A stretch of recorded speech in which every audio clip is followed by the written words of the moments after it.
জীবনে যা কিছুই করো না কেন, নিজেকে খুশি রাখার কারণ অন্য কারো মাঝে খোঁজার চেষ্টা করো না। কখনো কারো উপর এত এক্সট্রিম লেভেলে নির্ভরশীল হবে না যাতে তোমার এক্সপেকটেশন পূরণ না হলে মন ছোট হয়, বিশেষ করে মানসিকভাবে। তোমার মন খারাপ হলে ভালো লাগার গান শোনো, নিজেকে এক কাপ গরম কফি বানিয়ে দাও। বিকেল বেলা মিষ্টি রোদে আপন মনে নিজের সাথে কথা বলো।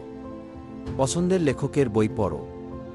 নিজের কোনো বিশেষ ক্রিয়েটিভিটি থাকলে সেটা নিয়ে নিজেকে ব্যস্ত রাখো।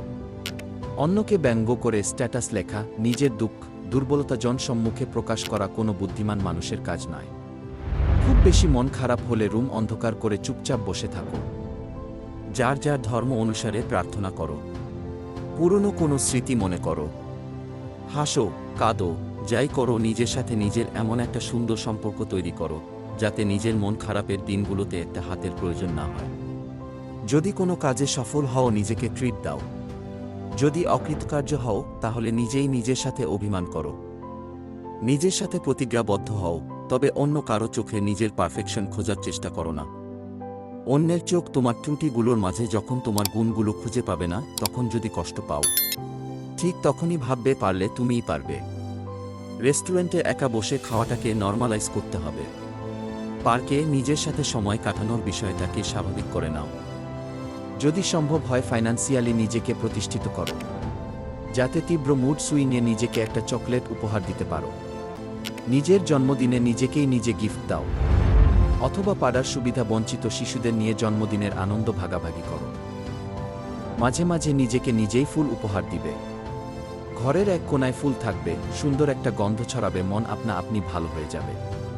আর অবশ্যই 5 ওয়াক্ত নামাজ জামাতের সাথে আদায় করার চেষ্টা করবে। নামাজ হচ্ছে সব দুশ্চিন্তার সমাধান।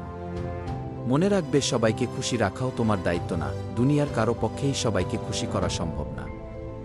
যেখানে পারবে না সেখানে না বলো। না বলতে পারাটাও শিখতে হবে।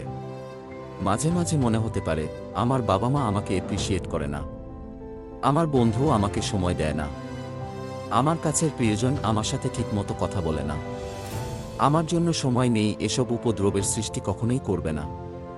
আমাদের ভাষায় যেটা অ্যাটেনশন। অন্যের জন্য এই চাওয়াগুলো অযথা টেনশন মাত্র। কেন নিজেকে অন্যের বিরক্তির কারণ বানাবে? একটা সুন্দর ব্যক্তিত্ব থাকার জন্য খুব কঠিন হওয়ার দরকার নেই। শুধু নিজেকে অতটুকু ভালোবাসলেই হবে যাতে অন্যের চোখে নিজের জন্য ভালোবাসা খোঁজার প্রয়োজন না হয়। বর্তমান এই চতুর্থ শিল্প বিপ্লবের যুগে মানুষের মন প্লাস্টিকের মতোই। কখন জানি রূপ বদলায়, কারণে বদলায়, অকারণে বদলায়। মাঝে মাঝে মনে হয় নিজের মধ্যে নিজেকে সীমাবদ্ধ রাখা তুলনামূলক ভালো। ভিডিওটি কেমন লাগলো কমেন্ট করে জানাবেন।